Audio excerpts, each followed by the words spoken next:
Senang dapat jumpa kembali dalam acara Pernikahan Bahagia di kanal YouTube YKB GKI TV bersama kami, saya Pendeta Arlianus Rosa dan istri saya Esther Kristiana. Acara Pernikahan Bahagia adalah media bagi kita untuk saling sharing, saling belajar, ya, bagi para pasutri yang sudah merasakan kebahagiaan dalam hidup pernikahannya dan merindukan terus untuk memelihara kebahagiaan itu.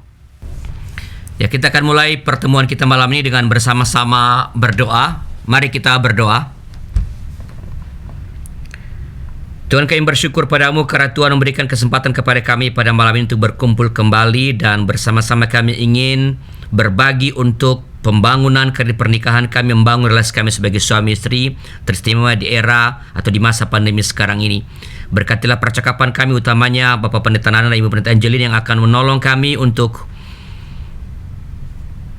percakapan kami pada malam ini, dan biarlah apa yang telah mereka persiapkan sungguh-sungguh dapat berkenan kepada Tuhan dan boleh menjadi berkat bagi kami semua. Dalam Tuhan kami Yesus Kristus. Amin. Oke, silakan Bu Angelin. Baik, Bapak Ibu yang dikasih Tuhan, kita hari ini akan berbicara bercakap-cakap, ngobrol tentang merawat relasi normal di masa yang tidak normal. Ya. Kami berdua mencoba untuk membuatkan slide-nya untuk kita, mudah-mudahan dengan slide ini menolong kita untuk bisa lebih melihat secara lebih baik di dalam bercakap-cakap, berbincang-bincang mengenai merawat relasi normal di masa yang tidak normal ini. Saya akan mulainya begini Bapak Ibu, bahwa ternyata kalau kita mau jujur, kehidupan atau dunia kita itu, bumi kita ini itu selalu mengalami yang namanya berubah. Perubahan itu dari hari ke hari, dari jam ke jam, bahkan detik ke detik selalu mengalami perubahan. Mau tidak mau, sadar atau tidak sadar, ini selalu terjadi di dalam kehidupan kita hari demi sehari. Nah, perubahan yang terjadi dalam kehidupan atau dalam dunia ini nggak cuma terjadi dalam kehidupan atau dalam bentuk globalnya saja atau dalam bentuk dunianya saja, buminya saja. Bahwa yang tadinya mungkin benua itu menjadi satu yang utuh, lalu kemudian akhirnya terpisah menjadi 5 benua, pulau-pulau yang tadinya ada menjadi tenggelam, lalu ada pulau dan seterusnya. Bukan hanya dalam bentuk geografi, tetapi perubahan yang terjadi ini juga ada dalam kehidupan kita manusia. Ya. Manusia, tadi saya katakan, juga mengalami perubahan. Bapak Ibu, dulu kita lahir kecil, bayi, lalu mengalami perubahan, menjadi anak-anak, menjadi dewasa, dan kemudian menjadi tua dan menjadi renta, gitu ya. Nah, ini nggak bisa dipungkiri dan kita tidak bisa mengatakan, saya nggak mau, biarlah yang berubah yang lain saja, saya tetap mau seperti ini saja, nggak bisa. Karena perubahan ini terus-menerus terjadi, baik dalam bentuk dunia, bumi yang berubah, geografi secara berubah, iklim yang berubah, tetapi juga manusia mengalami perubahan. Nah, hal yang sama kalau kita mau melihat, kita akan bicara ini, saya melihatnya dari Daniel, Bapak Ibu. Kalau kita lihat hidup Daniel, dalam kitab Daniel, maka kita akan melihat bagaimana Daniel itu lahir sebagai keturunan Raja Hizkia. Bapak Ibu bisa bandingkan itu di dalam kitab Yesaya. Bentar, saya membuka dulu. Kitab Yesaya pasalnya yang ke-39. Di dalam kitab Yesaya pasalnya yang ke-39, ayatnya yang ke-5, sampai dengan ayat yang ke-7 berkata begini. Lalu Yesaya berkata kepada Hizkia, dengarkanlah firman Tuhan semesta alam. Sesungguhnya suatu masa akan datang bahwa segala yang ada dalam istanamu dan yang disimpan oleh nenek moyangmu, sampai hari ini akan diangkut ke Babel. Tidak ada barang yang akan ditinggalkan, demikianlah firman Tuhan, dan dari keturunanmu yang akan kau peroleh, akan diambil orang untuk menjadi sida-sida di istana Raja Babel. Nah, dari sini kita boleh lihat bahwa Daniel ini, kalau dibandingkan dengan kitab Daniel pasal 1 tadi ya, maka Daniel ini kemungkinan besar adalah keturunan dari Raja Hizkia. Artinya, dia lahir sebagai keturunan Raja Hizkia, otomatis dia dibesarkan dalam istana, dibesarkan sebagai seorang pangeran, dalam tanda kutip seperti itu. Tetapi kemudian apa yang terjadi? Ketika Raja Nebukadnezar menguasai dan membuang mereka, maka Daniel yang tadinya adalah seorang pangeran lahir di istana, sekarang menjadi orang buangan. Dia dalam tanda kutip menjadi seorang tawanan yang kemudian dijadikan sida-sida, artinya menjadi bawahan dari seorang raja. Walaupun dia tinggal di dalam istana, tetapi dia menjadi sida-sida, menjadi orang upahan, menjadi bahkan mungkin juga nggak diupah, tapi menjadi pelayan, menjadi orang yang tawanan dari raja yang ada pada saat itu. Nah, dari orang buangan, sekarang Daniel kemudian kembali menjadi orang kepercayaan dari raja. Itu kita bisa lihat dalam kitab Daniel pasal 2 ayat 48. Nah, Bapak Ibu lihat bahwa terjadi sebuah perubahan-perubahan yang sangat mencolok dalam kehidupan Daniel. Lahir sebagai anak raja, sebagai seorang pangeran, hidup dalam istana, dibesarkan sebagai seorang pangeran, lalu menjadi tawanan, memang tetap ada dalam istana, tetapi bukan lagi sebagai pangeran, tetapi sebagai sida-sida, sebagai orang buangan, sebagai tawanan, lalu kemudian dia naik lagi menjadi orang kepercayaan dari raja. Nah, ini adalah hidup Daniel yang saya coba lihat bahwa terjadi sebuah perubahan-perubahan yang tidak bisa dihindari di dalam kehidupan manusia. Betul sih, kita bukan keturunan Raja Hizkia, Bapak Ibu. Tetapi betapa hidup kita juga mengalami perubahan-perubahan di dalam kehidupan ini. Nah, bagaimana dengan situasi saat ini? Bapak Ibu, kalau kita mau melihat situasi saat ini saya menemukan gambar ini dan menarik gitu ya. Kenapa? Karena ternyata kita melihat dunia sedang mengalami sebuah perubahan yang sangat luar biasa. Saya dari mulai masuk ke Paduri nggak pernah kepikir bahwa saya harus rekaman sekian bulan lamanya, saya harus berkhotbah di depan kursi kosong, saya harus melakukan segala sesuatu dengan cara seperti ini, ya, melalui secara online, nggak pernah terpikir sama sekali. Tetapi inilah fakta yang diperhadapkan dalam kehidupan kita, bahwa dunia mengalami satu perubahan yang sangat luar biasa, yaitu virus. Virus yang menyerang bukan hanya satu wilayah tertentu, bukan hanya satu daerah tertentu, tetapi dapat dikatakan ini adalah wilayah seluruh bumi, seluruh dunia mengalami kondisi yang sangat sulit. Ini adalah fakta, kembali ini adalah sebuah kenyataan yang kita hadapi. Maka apa yang terjadi? Yang pakai masker adalah buminya. Yang pakai masker adalah bumi. Kenapa? Karena memang disinilah kita boleh mengatakan bahwa dunia atau bumi kita mengalami yang namanya new normal. Ini istilah yang dipakai begitu ya. Di masa yang new normal bukan berarti sama seperti yang lalu, tetapi normal yang berbeda.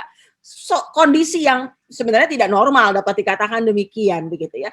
Tetapi kembali inilah sebuah fakta, inilah sebuah kenyataan yang kita hadapi pada saat ini Bapak Ibu. Bahwa dunia kita mengalami perubahan dengan sangat luar biasa. Kalau gitu, bagaimana relasi yang normal di masa yang tidak normal? Sebelah saya yang akan menjawabnya. Mari. Iya, saya ditugasi meneruskan ini katanya. Apa dampak new normal di dalam relasi? Tadi refleksi dari seorang hamba Tuhan namanya Daniel itu dari keturunan raja, lalu kemudian mengalami masa-masa yang suram dengan bangsanya, lalu kemudian pembuangan, jadi sida-sida. Ya, referensi mengatakan sida-sida itu bukan hanya sekedar hamba, tetapi juga maaf kata harus dikebiri dan seterusnya. Itu sesuatu yang luar biasa begitu ya. Namun dampak ini perubahan yang luar biasa. Ini kita bisa temukan juga sebenarnya dalam kisahnya Yusuf begitu ya. Mengalami masa-masa yang seperti ini juga. Tetapi sesuatu yang kami lihat ada sesuatu yang tetap bertahan di dalam kehidupan Daniel ini adalah relasinya dengan Tuhan. Relasinya dengan Tuhan, relasi Daniel dengan Tuhan itu tetap terjaga baik. Jadi dampaknya adalah relasinya dengan sesama itu tetap baik. Ya. Jadi di situ kami melihat Daniel tidak pernah memposisikan diri sebagai aku ini korban paling malang ya yang harus dikasihani. Lalu kemudian memerankan yang Pak Lianus kemarin kemukakan flying victim begitu ya. Jadi sebagai korban. Tetapi di situ kami melihat tidak ada gitu ya. Ada sesuatu yang pada dirinya itu tertanam begitu kuat relasinya dengan Tuhan, dan kemudian inilah yang menyebabkan relasi dengan sesama itu tetap baik. Ya. Lalu bagaimana dengan kita? Apakah relasi kita dengan Tuhan itu tetap terjaga baik? Nah, tadi kami diskusi begini ya, bahwa zaman ataupun keadaan baik kita maupun dunia ini berubah.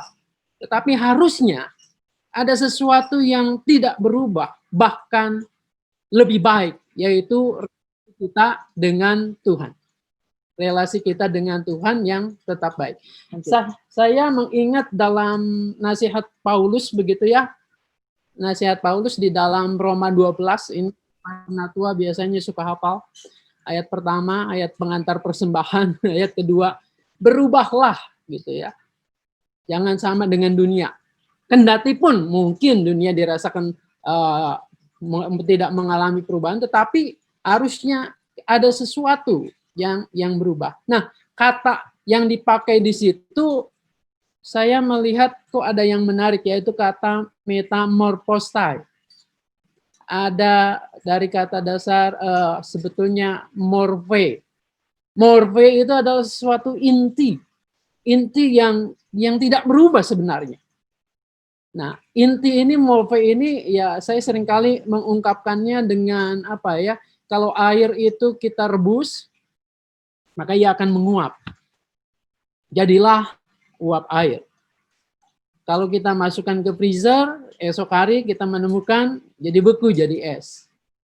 Kalau didiamkan dalam suhu ruangan, maka yang terjadi adalah cair. Tapi unsur pokoknya morfenya itu adalah tetap H2O itu. Jadi sesuatu yang dalam sudut pandang yang lain tentunya saya melihat bahwa ada sesuatu yang memang intinya itu. Nah, kalau ini saya pahami dengan apa yang disebutkan tadi bahwa relasi itu harus tetap baik, mungkin keadaan kita ya seperti panas, menguap, lalu kemudian beku, lalu mencair dan seterusnya. Mestinya ada sesuatu inti kita itu, yang jati diri kita, hubungan relasi kita dengan Tuhan itu mestinya tetap terjaga. Dan inilah yang membuat atau menjadi modal buat kita semua untuk membangun relasi dengan sesama itu menjadi terus baik ketika kita mengalami masa-masa yang sulit sekalipun. Oke. Baik, kita di sini. Saja. Nah, Apa yang harus kita lakukan? Apa yang harus kita lakukan dalam kondisi yang rawan seperti sekarang kita alami bersama? Nah, kami melihat bahwa sebetulnya yang paling utama adalah change your mindset. Jadi kita mengubah pola pikir kita, yang kalau tadi Paulus mengatakan jangan seperti dunia ini, tetapi pola pikir yang berubah itu adalah bahwa kita tetap punya pandangan yang positif. Pandangan yang positif terhadap Tuhan, bahwa apa yang terjadi ini pasti ada sesuatu yang baik, yang Tuhan hendak katakan buat kita semua.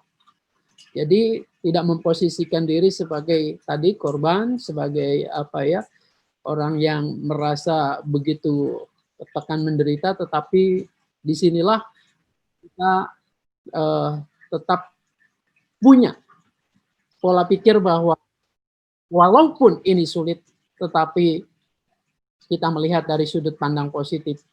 Ada yang Tuhan mau bentuk, yang Tuhan mau sampaikan kepada kita sesuatu yang baik.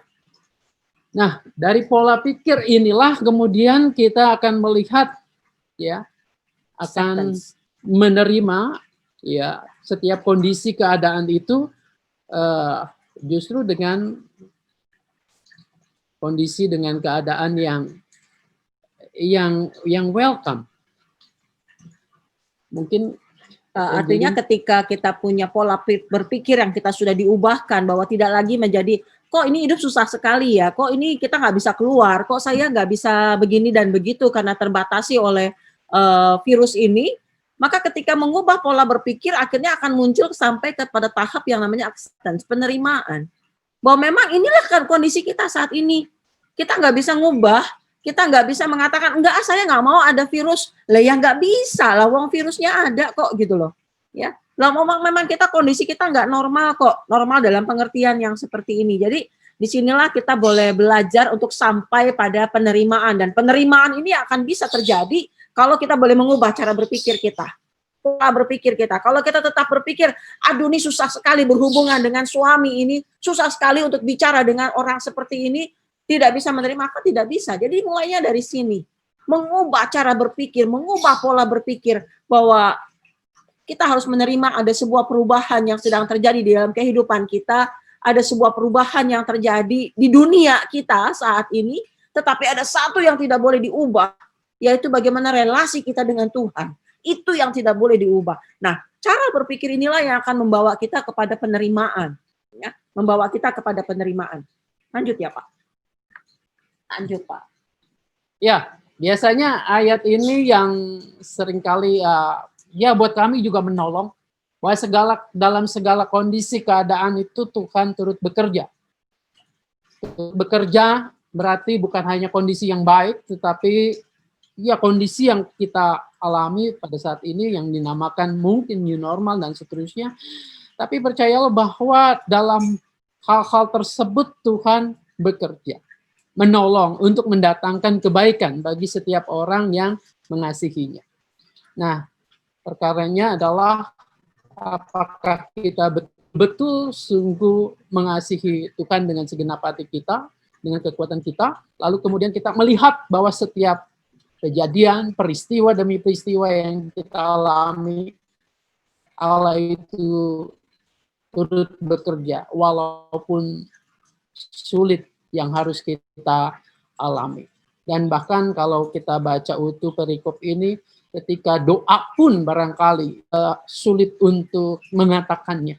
Kita tidak bisa mengucapkan keluhan-keluhan kita. Jelas ada kuasa Roh Kudus yang menolong kita untuk mengentarainya dengan kita. Ya, barangkali di situlah kita harus terus. Dan ketika kita memahami bahwa Tuhan bekerja, apa yang bisa terjadi Bapak Ibu? Maka kita bisa go ahead, kita bisa melangkah lagi. Kita tetap bisa menjalani kehidupan kita di dalam new normal ini, dalam tidak normal ini, kondisi yang tidak normal ini, maka kita bisa kembali melangkah. Kita boleh terus berjalan, karena dengan satu keyakinan bahwa relasi kita dengan Tuhan tetap baik, dan relasi yang baik itu membuat kita memahami bahwa Tuhan bekerja di dalamnya, dan karena kita tahu Tuhan bekerja di dalamnya, ini membuat kita boleh tetap melangkah, menjalani kehidupan kita, dan boleh tetap membuat hubungan kita suami dan istri boleh tetap berjalan dengan baik. Saya bicara dengan Nanang adalah bahwa ketika relasi kita baik dengan Tuhan, sadar atau tidak sadar itu akan berimbas dengan sekitar kita. Itu sadar atau tidak sadar, maka ketika saya mencintai Nanang, maka itu saya mencintai dia sebagai anugerah Tuhan di dalam kehidupan saya, maka saya akan mencintai dia dengan lebih lagi. Karena saya melihat ini adalah bagian dari rencana Tuhan di dalam kehidupan saya. Maka ketika ini yang boleh terus dijalani, ketika ini yang boleh terus saya coba yakini dan hayati dalam kehidupan saya, sulit. Ada percekcokan, pasti ada. Ada ketidaksependapatan, pasti ada. Tetapi ketidaksependapatan itu pun dapat diatasi, dapat membuat kami tetap melangkah, karena meyakini bahwa ini adalah bagian dari rencana Allah, bahwa ini adalah bagian dari kerjaan Tuhan, dan bagaimana melalui Nanang, Tuhan sedang membentuk saya menjadi lebih baik, dan melalui saya, Tuhan sedang membentuk Nanang menjadi lebih baik lagi di depan, dan ini yang membuat bisa melangkah bersama-sama dengan baik. Saya kira itu sih yang bisa kita coba lihat bersama, ya, yang bisa membuat kita melangkah, dan kita boleh meyakini bagaimana kita bisa membangun relasi yang normal di tengah-tengah situasi yang tidak normal. Ketika kita boleh memiliki hubungan yang erat dengan Tuhan, kalau kita lihat Daniel tadi, dia tetap menjaga hubungan yang erat dengan Tuhan, dan itu ternyata memberi dampak dalam kehidupan dia dengan sesama, dan biarlah ini yang juga boleh menjadi pegangan dalam diri kita ketika kita menjalani kehidupan kita sebagai suami istri tengah-tengah situasi yang bisa dikatakan tidak mudah ini. Kita boleh tetap melangkah dengan pertama relasi kita dengan Tuhan, baru kemudian itu akan berimbas dengan sekitar kita. Saya kira itu Pak yang boleh kami coba bagikan kepada teman-teman sekalian, dan biarlah ini boleh menjadi pegangan buat kita juga semua. Paling enggak ini yang saya pelajari dengan Nanang berdua. YKB GKI Media membutuhkan dukungan doa kita, membutuhkan keterlibatan kita, membutuhkan dukungan dana dari kita semua.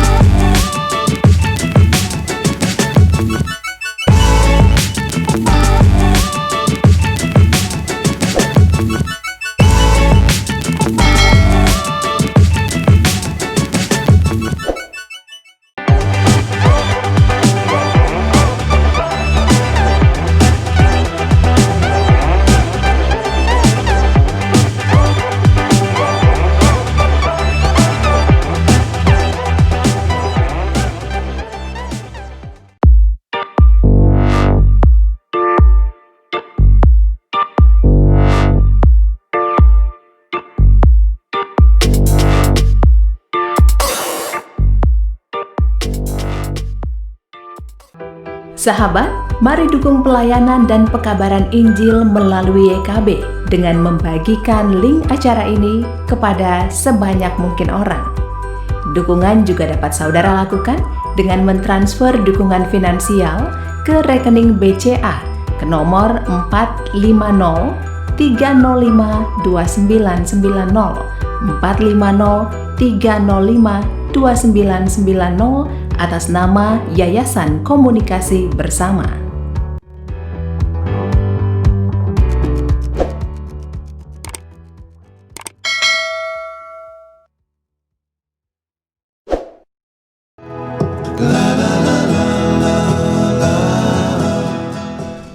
Baik, Pak Nanang, Bu Angelin, terima kasih atas pengantar untuk kita mendiskusikan bagaimana kita berusaha merawat relasi normal di masa yang tidak normal atau new normal sekarang ini.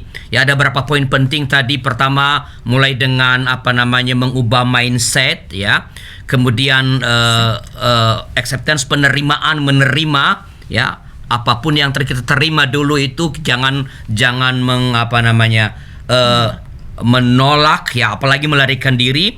Kalau sudah bisa menerima, kita akan terus berjalan, ya, dan kita percaya bahwa dalam segala sesuatu itu nanti Tuhan akan turut bekerja untuk mendatangkan kebaikan. Nah, situasi yang tidak normal atau new normal ini pasti membawa dampak di dalam kehidupan kita, membawa perubahan-perubahan tertentu yang tadi kata Pak Nanang, Bu Angelin, kita mesti siasati dengan tiga poin yang tadi. Nah, kita sekarang akan berbagi, kita akan saling sharing, ya, mengenai apa saja yang kita alami, bagaimana kita menghandle-nya, bagaimana hasilnya. Kita akan sharing dengan panduan sebagai berikut. Pertama-tama kami mengajak rekan Pak Sutri untuk mencoba mendaftarkan apa saja kegundahan atau pergumulan atau persoalan yang sedang dialami dan dirasakan tentang relasi dengan pasangan selama pandemi ini. Kami juga mengajak rekan Pak Sutri bagian kedua mempertanyakan bagaimana cara kita menangani kegundahan atau pergumulan atau persoalan, menyimpankah atau dan mencari jalan keluar sendiri atau mengkomunikasikannya kepada pasangan. Ketiga, kalau menanganinya sendiri, apakah cara penanganan itu berhasil? Keempat, kalau berhasil, apa yang membuat itu berhasil? Dan kelima, yang perlu kita diskusikan bersama pasangan, kalau tidak berhasil, apakah kegundahan atau pergumulan atau persoalan itu Anda komunikasikan dengan pasangan. Keenam, kalau sudah mengkomunikasikannya, bagaimana atau apa respon pasangan kita? Ketujuh, terakhir, kalau tidak dikomunikasikan, mengapa tidak mengkomunikasikannya? Kedelapan, komunikasikanlah itu kepada pasangan yang tadi sudah kita renungkan, komunikasi kepada pasangan dan minta ia memberi respon dan lakukanlah bergantian. Kesembilan, apa dampak dari semua penanganan kegundahan atau pergumulan atau persoalan pada relasi kita yang sekarang ini? Nah, rangkaian pertanyaan, ada 9 pertanyaan atau urutan-urutan ya, bisa disaling pertukarkan sebenarnya. Inilah yang kami harapkan kita sharingkan ya, sharingkan kepada kita semua pada saat ini, masing-masing kita sharing, sehingga oleh itu kita akan saling memperkaya ya, bagaimana kita merawat relasi normal di masa tak normal sekarang ini sebagai dampak dari pandemi COVID-19 ya. Jadi mulai dari dari apa yang dikhawatirkan, bagaimana dihandle, apakah berhasil. Nah, supaya rekan-rekan pasutri sambil memikirkannya, kami mulai dengan kami sharingkan apa yang kami pergumulkan ya. Saya pribadi dalam masa pandemi ini, yang paling saya khawatirkan adalah karena saya tetap bekerja, tetap masuk kantor, adalah saya khawatir kalau saya pulang ke rumah dan membawa virus, dan itu membuat anggota keluarga terpapar virus COVID-19 ini ya. Ada kekhawatiran semacam itu ya. Saya tidak bisa di rumah terus karena saya harus ke kantor. Ada hal-hal yang mesti dikerjakan di kantor. Nah, bagaimanakah saya? Apakah saya seringkan kekhawatiran itu? Ada satu lagi. Yang kedua adalah saya khawatir kalau anak-anak saya berpergian. Ya, memang anak-anak kami satu kuliah online di rumah, yang kedua kerja di rumah, tetapi kadang-kadang mereka ke gereja untuk pelayanan, misalnya syuting untuk kebaktian minggu. Ya, itu membuat saya was-was sebenarnya. Tapi itu harus direlakan pergi karena mereka sedang melaksanakan tanggung jawab mereka kepada komunitas. Ya, kalau kita tidak menunggu anak-anak kita untuk melakukan itu, bagaimana kita bisa meminta anak orang lain untuk dapat memenuhi kegiatan gereja? Bagaimana saya menghandle-nya? Apakah saya ngomong? Enggak.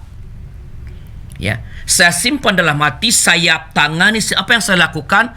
Saya mencoba mengikuti protokol kesehatan dengan ketat ketika di jalan, di kantor, ya. Kalau ke rumah, semua barang bawaan saya masukkan ke kotak infrared supaya tersteril, baru dibawa ke dalam rumah ya. Dan ketika anak-anak pergi, saya wanti-wanti. Mungkin mereka juga rada kesel juga karena saya terlalu berulang-ulang mesti pakai masker, mesti begini, mesti begitu, bawa hand sanitizer dari rumah untuk membersihkan tangan ya.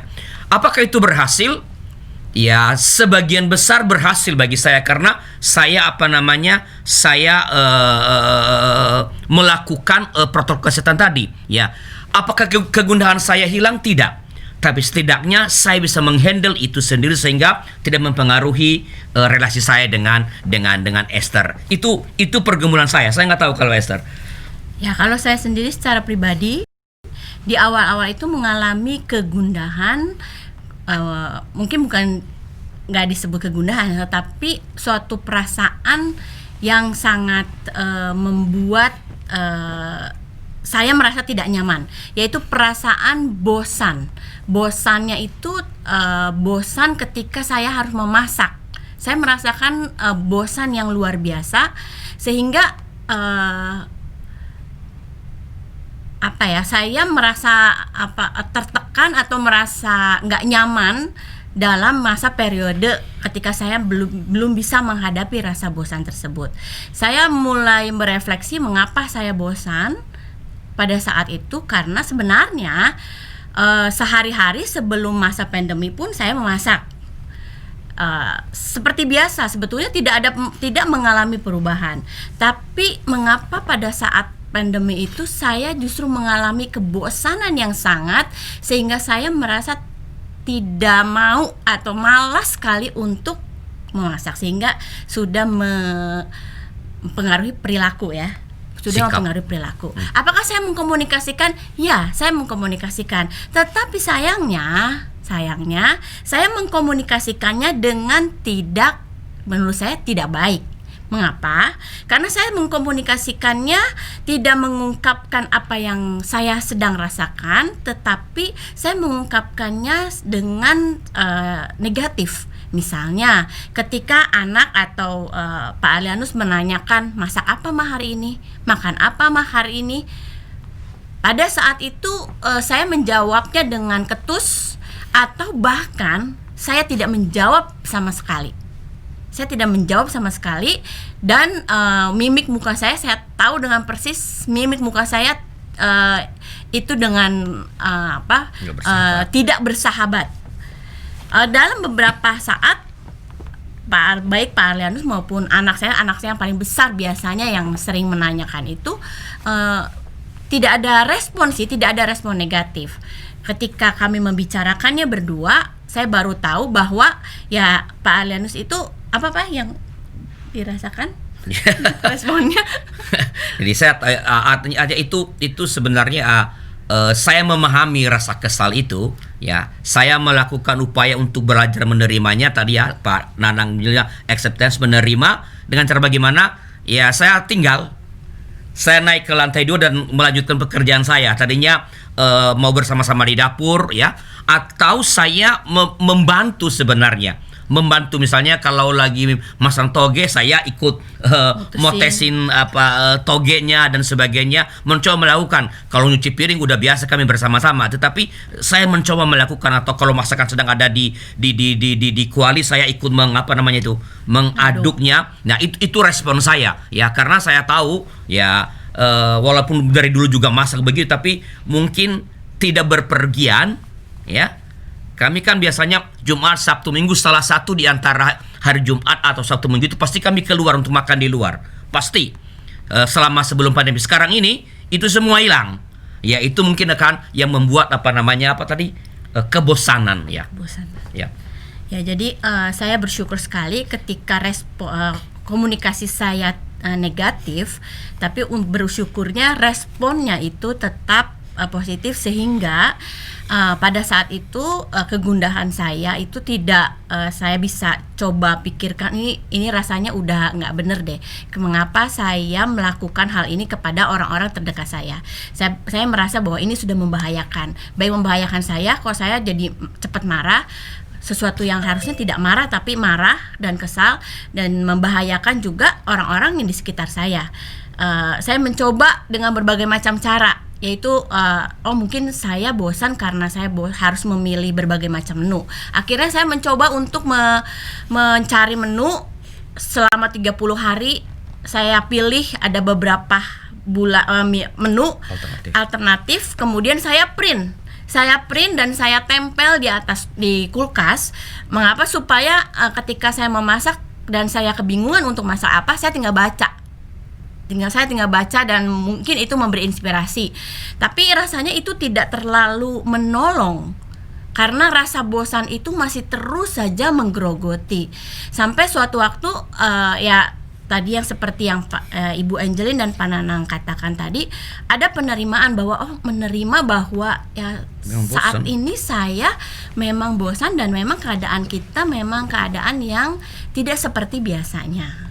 Walaupun saya biasa di rumah, tapi tetap aja ada hal-hal yang membatasi saya melakukan sesuatu. Jadi penerimaan itu ternyata ketika saya mulai menerima bahwa saya memang bosan, dan memang ketika saya telusuri kembali, memang saya memang tipe orang yang cepat bosan, kecuali sama orang yang satu ini nggak bosan-bosan. Puji Tuhan ya, nggak bosan-bosan. Nah, ketika saya menyadari dan saya menerima itu, saya bosan, saya mulai ternyata ya saya bersyukur bahwa rasa bosan itu akhirnya lama-kelamaan saya juga nggak tahu kenapa, kapan itu hilangnya, tapi saat ini saya udah tidak mengalami lagi tuh rasa bosan. Saya bisa memang tetap melelahkan, memang kadang-kadang saya buntu masak apa, tapi itu bisa mendatangkan rasa sukacita dalam diri saya ketika saya memasak untuk keluarga. Teman-teman, rekan pasutri, itu sharing kami dari panduan tadi 9 langkah tadi, ya kami rangkum dalam sebuah percakapan seperti tadi itu. Nah, sekarang giliran teman-teman. Siapa yang mau sharing nih? Nanti setelah sharing kita boleh bertanya juga kepada Bu Angelin mengenai penjelasan yang sudah diberikan tadi ya, pada anak Bu Angelin. Siapa yang mau sharing? Boleh nggak nyambung nih dengan Silakan. Bu Esther gitu. Ya. Kalau saya kebalikannya kali ya dengan Ibu Esther. Saya nggak bosen-bosen di rumah ini. yang baru, yang selalu baru yang saya kerjakan. Yang terbaru ini saya belajar pottery ya, bikin keramik. Saya membayangkan seperti film apa ya? Ghost itu. Oh, jadi praktek begitu sama Bu Angelin ya, kayak di film. Berlepotan ya Pak ya. Saya memikirkan begitu ya, dia bikin begitu, terus saya peluk dari belakangnya apa segala macam. Cuma dibayangin, jangan salah. Tapi itu nggak terjadi. Dan ternyata bikin pottery itu tidak semudah yang saya bayangkan, tidak semudah ketika lihat film itu. Butuh tantangan, butuh mempelajari, lalu kemudian pantas gitu ya. Seperti di kitab Yeremia itu, belajar ke tukang periuk. Nah, barangkali hal-hal yang itu ya, berkebun, lalu kemudian saya di sini berternak, macam-macam aja. Ada saja. Cuma yang saya pikirkan, barangkali pasangan saya nih, gua ngapain gitu ya, cengok aja. Karena saya kadang-kadang sibuk sendiri di atas lama begitu ya. Lalu kemudian mempelajari sesuatu dan saya cukup menikmati itu. Nah, barangkali ya nggak tahu. Orang belum ada komplain dari yang sebelah itu kan? Gak berani komplain. Puji Tuhan dia akhirnya sadar kalau aku bete.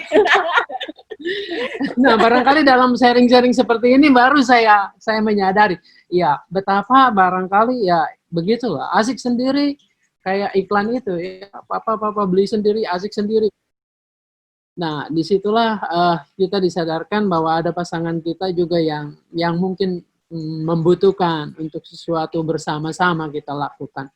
Ini hanya sharing sedikit saja tadi, nyambung dengan Bu Esther yang mengatakan bosan. Tapi yang dia omongin itu benar. Saya sempat merasakan kehilangan dalam tanda kutip. Kenapa? Karena dia sibuk sendiri di atas. Dan semua studio dia adanya di atas. Sementara saya untuk naik ke atas mengalami kesulitan gitu ya. Jadi pengen rasanya naik ke atas. Terus apalagi ditambah ada rekan yang kemudian membuatkan tangga naik lagi ke lantai yang satunya lagi. Saya nekat naik. Saya bilang, Pak, saya pengen tahu, pengen lihat kebun yang atas itu, lantai 3 itu. Jadi saya naik tangga monyet ya, ya, tangga monyet. Apa daya, begitu turun seminggu kaki saya sakit dan membuat saya kapok-kapok naik ke atas gitu ya. Nah, nggak penasaran ya Bu ya? Nggak penasaran, yang penting itu Bu Esther gitu ya. Bahwa saya nggak penasaran, saya sampai itu ke tempat yang ada melonnya gitu ya. Tetapi saya sempat merasakan satu rasa kesepian. Rasa kesepian bahwa, gue sendiri ya, di kamar ya gitu ya. Karena akhirnya saya hanya di dalam kamar dan berkutatnya di kamar gitu ya. Yang ngerjain inilah, ngerjain itulah, main game akhirnya dan seterusnya. Apalagi waktu itu Irin ada di Bandung gitu ya. Dan itu membuat semakin lonely. Bu Esther punya anak 3, saya cuma 1 gitu kan. Dan ketika dia ada di Bandung dan itu membuat saya semakin lagi lonely dan aduh, gini ya rasanya kalau nanti anak udah nggak ada lagi bersama-sama dengan kita, tinggal berduaan, dia sibuk sendirian gitu ya. Tapi saya nggak ngomong kalau saya lonely.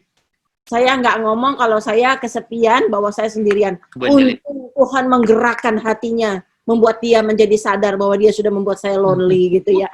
Dan itu yang membuat kemudian dia mulai mengajak saya untuk ikut serta di dalamnya. Ikut serta di dalam kegiatan-kegiatan yang dia lakukan. Memang tidak ekstrim sampai naik ke lantai 3 lagi, tetapi ada beberapa hal yang kemudian dia taruh di bawah. Yang kemudian tidak lagi di atas, tetapi dia taruh di bawah karena tahu saya tidak mengalami kesulitan untuk naik ke atas, dan membuat dia akhirnya menaruh barang itu di bawah, membuat dia, ini loh, lihat loh, ada kayak gini loh. Oh iya ya, akhirnya saya bisa duduk sama-sama, dan kemudian oh iya ya, begini-begini dan seterusnya. Lalu ketika dia harus pergi untuk apa ya, itu seharian dek, dan dia kemudian mengatakan, tolong ya, bantuin saya kasih makan ikannya gitu ya, dan seterusnya. Dan itu saya lakukan, dan di satu sisi ketika saya melakukan itu saya merasa senang. Karena oh ya, saya terlibat di dalam apa yang dia kerjakan, dan itu membuat hubungan relasi yang tadinya merasa lonely mulai hilang lagi, dan boleh oke, aku bersama-sama. Dan ketika dia sudah turun lalu masuk kamar, maka handphone pasti saya stop dulu gitu ya, berhentiin dulu main gamenya, di pause dulu, ngomong dulu sebentar walaupun terus main game lagi dan seterusnya, atau kemudian ngerjain apa lagi gitu ya, bikin lagi yang lain, tetapi berusaha untuk menjaga. Berusaha untuk, oke, kembali bahwa ini adalah pasangan saya yang tadi Tuhan sudah berikan. Nah, maka tadi saya sharekan bagian itu adalah karena saya melihat memang pertama-tama saya harus open mind dulu. Ketika saya tetap dengan di kepala saya ini bahwa I'm lonely, bahwa saya sendirian, saya kesepian, saya nggak ada teman, saya begini, maka saya akan berhenti di situ. Dan saya akan frustasi, saya akan menjadi negatif. Mungkin marah. Dengan cara negatif, Mungkin marah juga bisa. Marah, menjadi kesal, dan akhirnya melakukan hal yang tidak berkenan di hadapan Tuhan. Dan ketika saya mulai mencoba untuk membuka pikiran saya, enggak seperti itulah gitu ya. Lalu berusaha untuk mencari, dan akhirnya acceptance, menerima bahwa inilah sebuah kenyataan. Lalu mencoba untuk berdamai dengan itu dan mengatakan masih untunglah dia mencari kegiatan di dalam rumah, kalau di luar rumah kan repot juga ya gitu.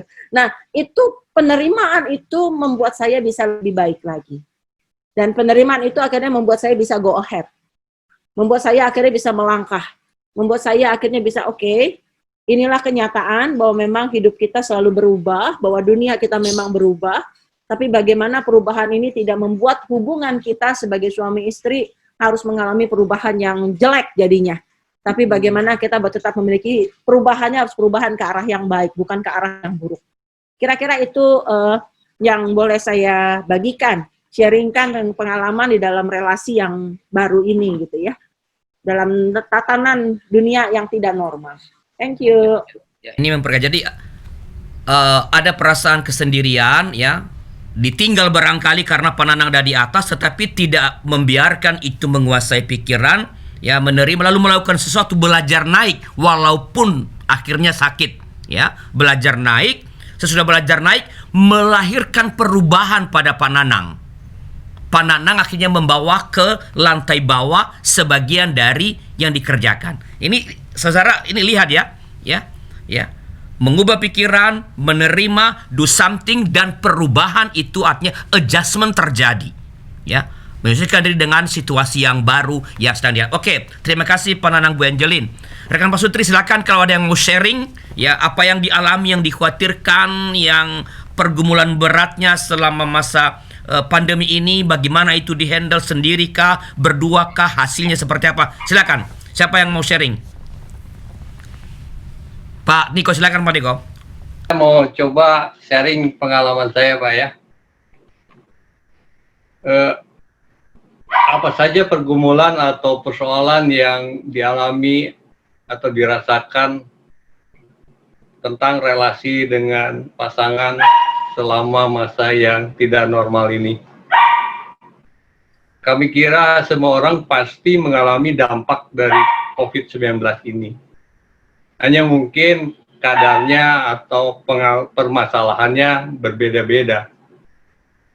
Buat kami bekerja di rumah atau bertemu terus sama pasangan, selama ini memang tidak ada masalah. Yang menjadi masalah adalah ketika sekarang jarang keluar rumah karena khawatir terpapar virus COVID. Sehingga kalau tidak penting-penting amat atau tidak urgent, kita tidak keluar rumah. Akan tetapi ada beberapa hal yang mengharuskan kita keluar rumah juga. Misalnya untuk berbelanja kebutuhan kita sehari-hari. Urusan dapur ini harus tetap dilaksanakan. Kalau nggak ngebul dapurnya. Belum lagi kegiatan-kegiatan di luar rumah lainnya yang tidak bisa kita lakukan secara bebas seperti dulu. Misalnya berkumpul dengan orang tua atau dengan sanak famili, atau olahraga di luar rumah. Hal-hal ini sangat kami batasi. Misalnya saya hobinya goes dengan sepeda mountain bike. Jadi nggak bisa pergi karena takut terpapar COVID. Dan juga memang tidak dikasih oleh Mimi. Saya bilang visanya nggak keluar nih. Istri saya juga demikian, yang biasanya olahraga line dance di Taman Anggrek juga nggak bisa pergi. Hal-hal seperti ini yang membuat kita menjadi bosan tinggal di rumah. Bagaimana menangani kegundahan dengan cara mengkomunikasinya dengan pasangan? Ya, caranya kita kasih tahu pasangan kita atau kita ingatkan. Misalnya istri saya bilang selama COVID ini saya tidak boleh pergi goes. Demikian juga saya ingatkan agar dia jangan sering-sering ke supermarket. Mengenai keberhasilannya, kami merasa berhasil karena memang kami menghargai keputusan itu dengan maksud bahwa itu semua adalah untuk kebaikan kita. Juga kami mengatasinya dengan cara alternatif kegiatan lainnya yang dapat mengisi kekosongan itu.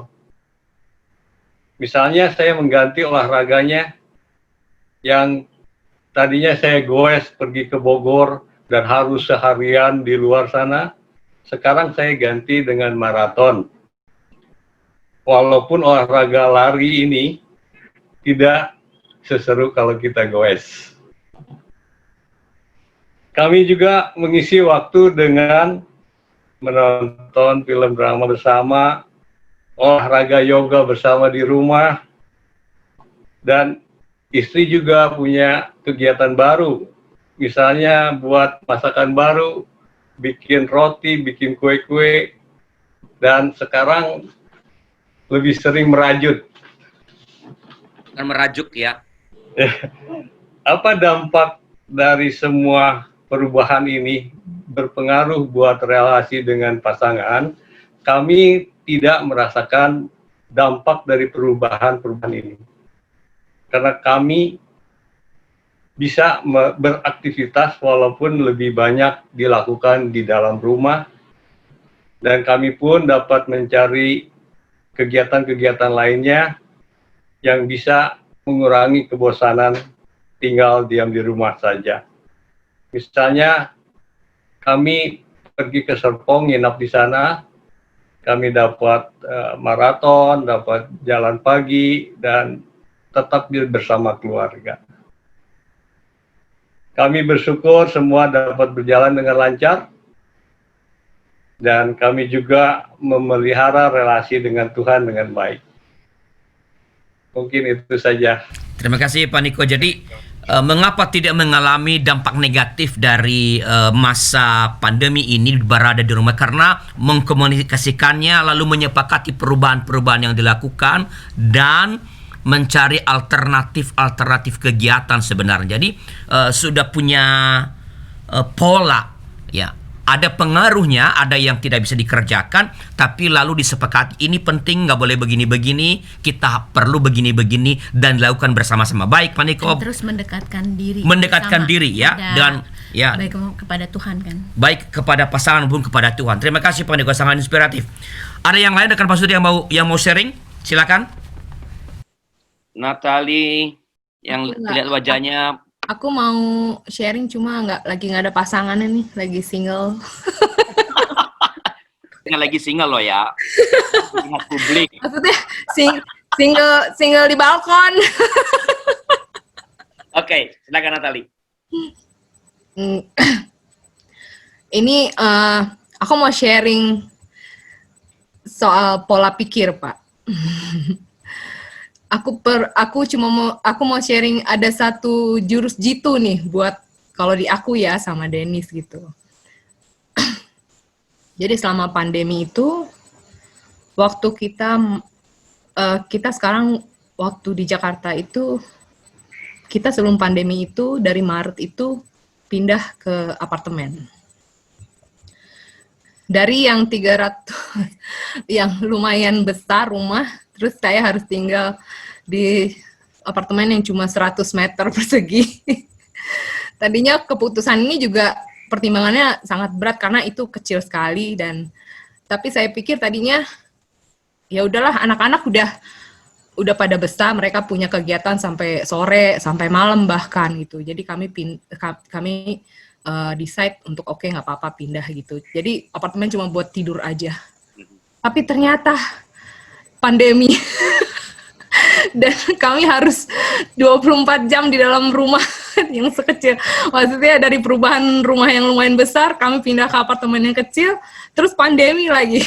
Jadi saya sempat mengalami hal yang benar-benar, apalagi buat ibu rumah tangga ya, maksudnya jadinya saya masih punya anak-anak yang remaja, yang kecil dan remaja gitu. Terus dengan sekolah online dan segala macam. Jadi saya mengungkapkan saya orangnya yang tidak mau menyimpan dalam hati. Jadi saya bilang sama Dennis gitu, we have to find a solution gitu. Maksudnya kita harus temukan solusi dan kalau di saya itu problemnya solusi itu harus menyangkup semua karena anak-anak saya masih kecil-kecil gitu loh Pak. Lain mungkin kalau yang sudah tidak tinggal di rumah, misalnya yang sudah kuliah atau berdua. Tapi saya masih berempat yang segala keputusan harus untuk berempat gitu. Jadi dan setelah saya berpikir lagi, terus Dennis juga berpikir, tiba-tiba Dennis menemukan ide jitu. Kebetulan kami punya rumah peristirahatan yang terbengkalai sudah 10 tahun. Jadi coba kita balikkan. Kita jadikan weekdays jadi weekend dan weekend jadi weekdays. Jadilah kami itu Senin sampai Jumat di Cisarua. Terus Kamis kami pulang ke Jakarta. Jadi weekend itu kami di Jakarta, Senin sampai Kamis itu kami di Cisarua. Jadi ternyata dengan udara yang sejuk dan aktivitas seperti biasa sih Pak. Aktivitas seperti biasa, Dennis kerja WFH, anak-anak kerja online. Tapi setelah online mereka tidak lagi tergantung dengan gadgetsnya. Kalau di apartemen mereka tergantung dengan gadgetsnya. Jadi kalau di sini mereka setelah online nggak pegang gadgets, mereka hanya lari-lari di taman. Sekarang saya ajarin mereka nanam. Karena tanahnya lumayan luas, jadi saya suruh mereka, ayo belajar tanaman, atau saya bilang seperti itu sama mereka gitu. Jadi saya sekarang ya itu jurus jitu saya, weekday saya balikin, weekend saya balikin ke weekdays gitu. Jadi seperti itu sih Pak. Dan ya itu mungkin ya itulah Pak. Mungkin di dalam pandemi ini kita perlu istilahnya over kreatif. Jadi over kreatif di luar. Jadi new normalnya. Karena sekarang yang orang bilang new normal, ya new normal yang seperti ini sebenarnya yang ya abnormal juga. Berarti kita harus tahu jurus jitu lebih abnormal lagi gitu. Sebenarnya tantangan ya Pak ya buat kita semua gitu loh. So ya itu aja sih Pak. Maksudnya selalu ada jalan keluar sih untuk kalau segala. kita mau mencarinya. Iya, begitulah Pak. Thank you Natali. Jadi berpikir, ya men-sharingkan, diskusikan, cari solusi, dan ya puji Tuhan karena ada fasilitas yang tersedia juga, ya berani mengambil keputusan untuk mengubah gaya hidup nih, ya, weekend diubah jadi weekday. Ya, ini kan sebuah keputusan yang berani juga kan sebenarnya. Tapi ketika itu disepakati dikerjakan, itu memberikan solusi, ya, tidak lagi membosankan. Ya memang betul kalau tinggal di apartemen, anak-anak di situ, wah bisa seharian kerjanya dengan gadgetnya. Oke, terima kasih Natali. Ada lagi rekan pastor yang mau sharing, yang mau berbagi tentang pengalaman, kekhawatiran, bagaimana itu diatasi supaya bisa menjadi berkat bagi rekan pasutri yang lain yang mengikuti acara ini. Silakan. Selamat malam Pak Arlianus dan teman-teman. Malam Pak Niti. Ya, saya akan memberikan sharing saya. Jadi dalam masa pandemi ini, saya menjadi kekhawatiran saya itu yang pertama itu putri saya Pak. Jadi kebetulan putri saya itu di Sasa itu kena autoimun. Jadi autoimun ini sangat erat kaitannya dengan infeksi virus. Jadi kalau sampai terinfeksi ya, saya kira dampaknya kurang baik ya. Yang pertama, kemudian yang pergumulan saya kedua itu ibu saya. Beliau itu udah usia 91, dia tinggal sama adik saya. Kebetulan adik saya juga punya anak-anak muda dan mereka juga kerja di proyek. Nah itu yang kekhawatiran saya, mungkin bisa membawa virus ke rumah, OTG akhirnya bisa menular. Dan yang kedua juga kami sendiri, kami juga udah usia. Nah kita tahu kalau virus ini kan gampang menular. Salah satu kena ya hampir dipastikan seluruh keluarga bisa terkena. Dan kalau terkena kita juga usia, ada penyakit bawaan, nah, mungkin bisa fatal ya, kasihan anak-anak.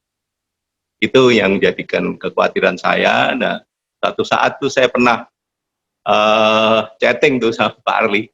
Pak Arli saya sempat menyampaikan ke gundahan saya dan ya puji Tuhan, mungkin Tuhan juga melalui Pak Arli memberikan nasihat yang baik buat saya. Mungkin akan sedikit saya bacakan.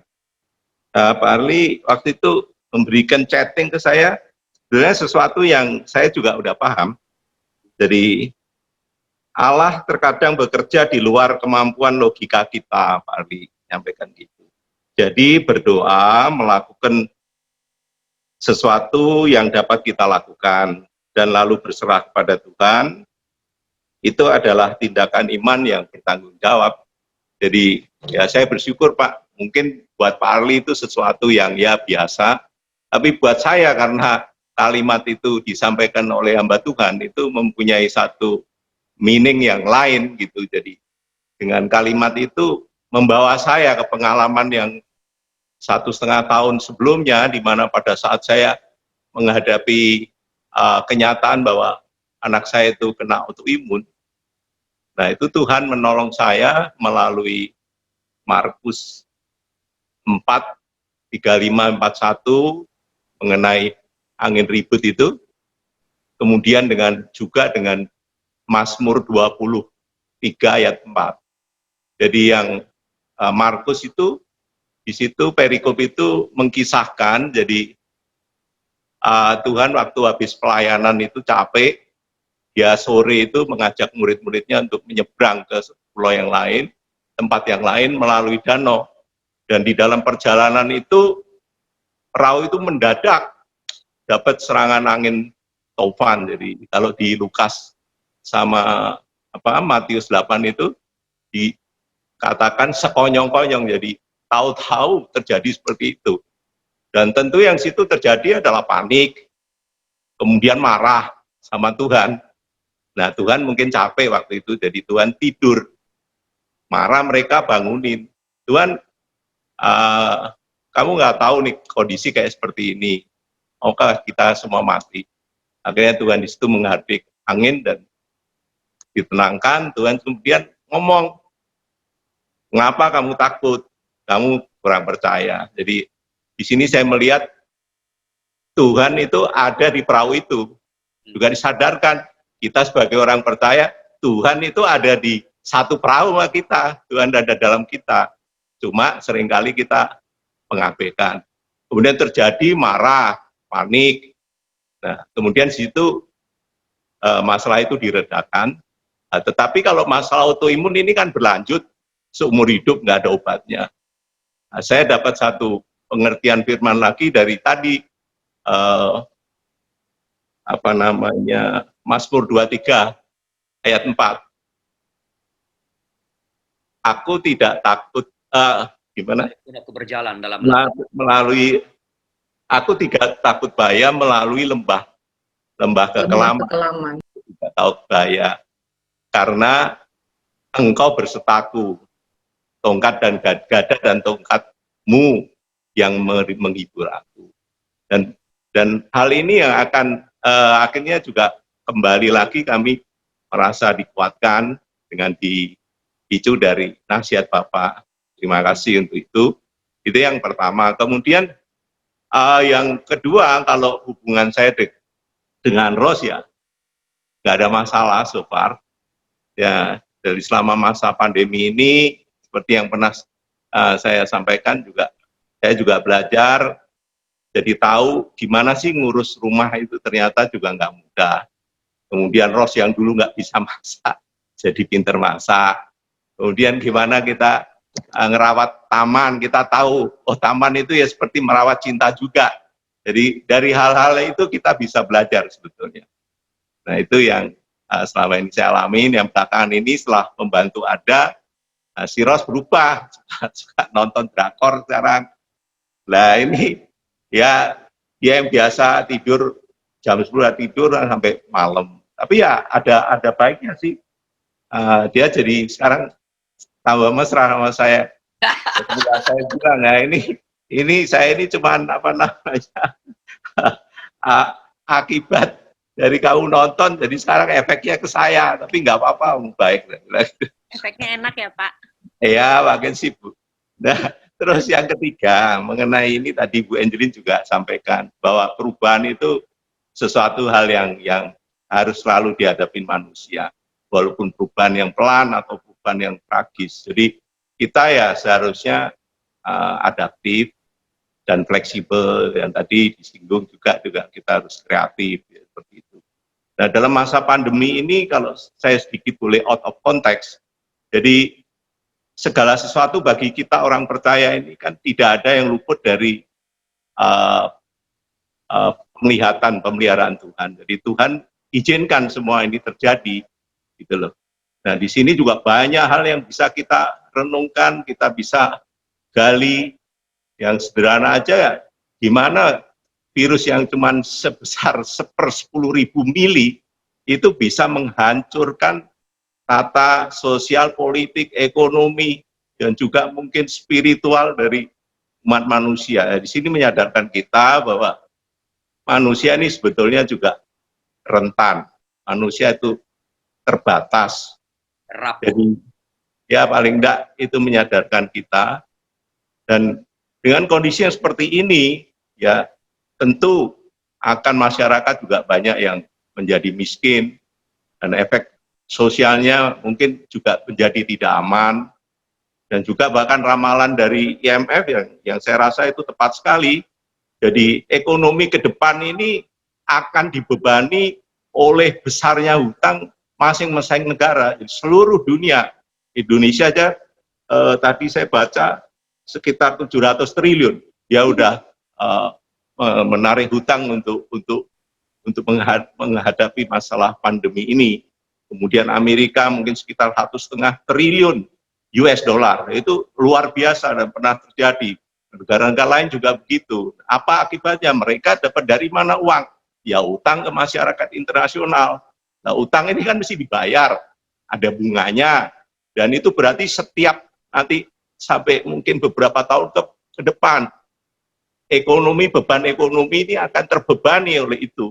Akibatnya apa? Yang pembangunan, APBN pembangunan, sebagian untuk membayar tambahan utang, untuk membayar bunga. Nah, kemudian untuk dana-dana jaringan sosial juga berkurang. Apa yang kita juga bisa lihat di sini, nah mungkin kita sebagai orang percaya, ya mungkin salah satunya berbagi. Ini saatnya bagi kita untuk berbagi. Kita berbagi kelebihan kita ke gereja, atau ke mungkin yayasan sosial, atau mungkin yang sederhana ke masyarakat sekitar kita. Dan juga mungkin bagi pengusaha juga harus rela berkorban dalam setahun ini. Kalau bisa ya jangan mem-PHK, ya mempertahankan. Karena mem-PHK itu juga kasihan, satu orang di PHK itu mungkin bisa 4-5 orang dalam rumah itu akan terdampak. Ya, itu Pak kira-kira sharing saya, terima kasih. Terima kasih Pak Niti. Ya, percaya kepada Allah, apapun, perubahan apapun, atau pergumulan, kekhawatiran apapun, Tuhan tetap menjaga kita. Ya, Ia tetap menjaga kita. Terima kasih Pak Niti. Ada lagi yang mau sharing? Pas? Ya, silakan Bu Tina. Lagi reses, Pak.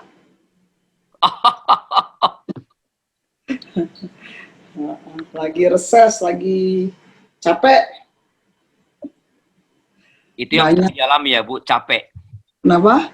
Yang sedang dialami sekarang capek. Ya, capek Pak. Karena banyak juga unsur eksternal ya Pak ya, yang tidak terhindari. Jadi ya mencoba reses dulu, lagi reses Pak. Tapi satu hal yang tadi pagi saya rasakan bahwa hal-hal yang kita sudah diberkati itu harus berbarengan juga dengan usaha dari kita Pak. Jadi memang semua kasih karunia Tuhan, tapi harus ada juga usaha dari kita Pak.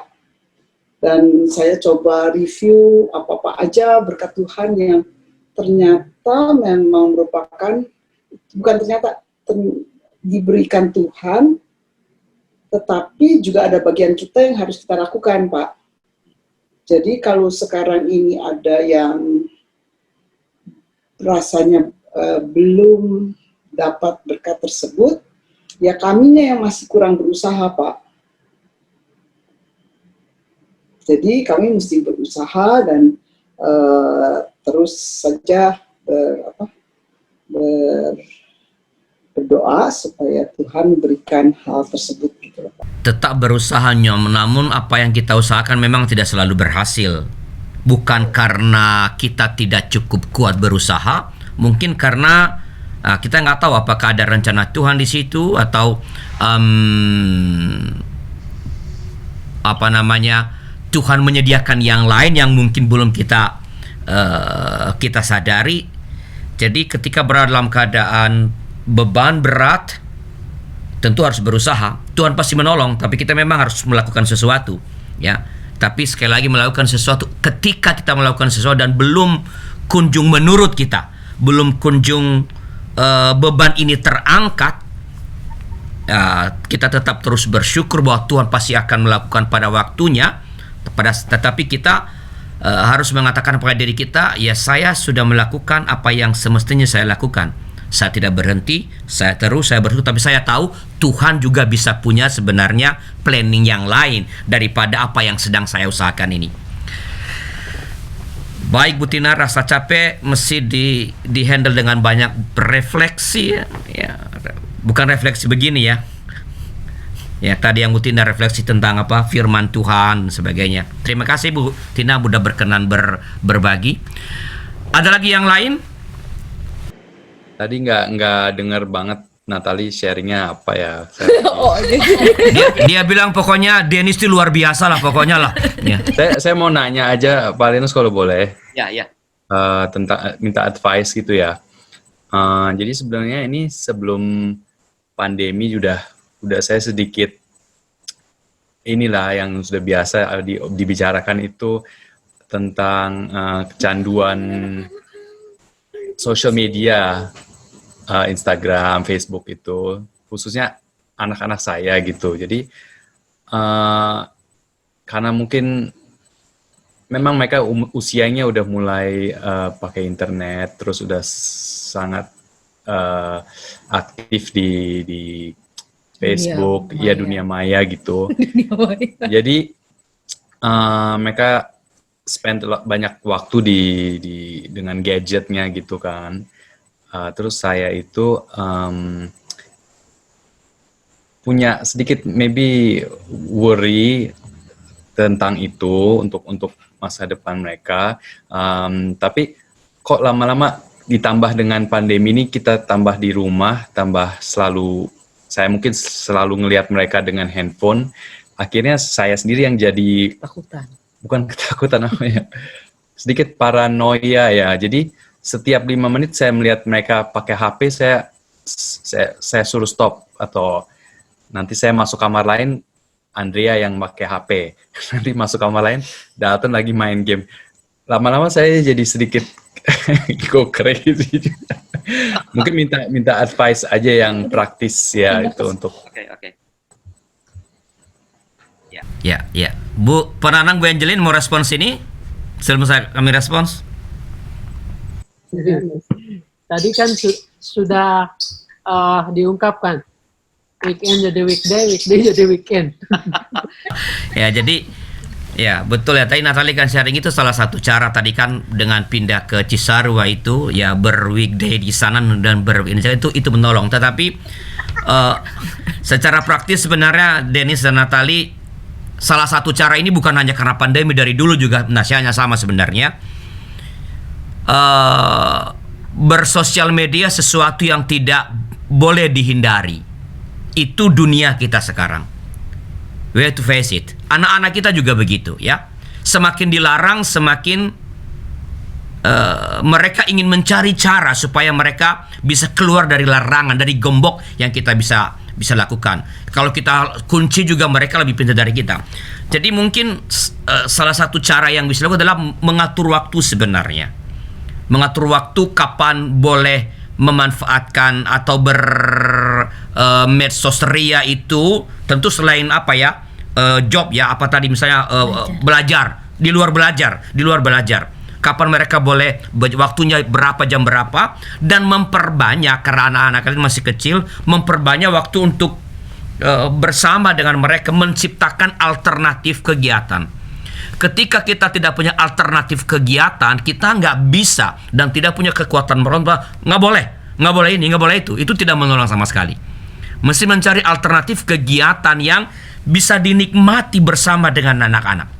Ya, mencari alternatif itu. Ya, dan sekarang sebenarnya karena melalui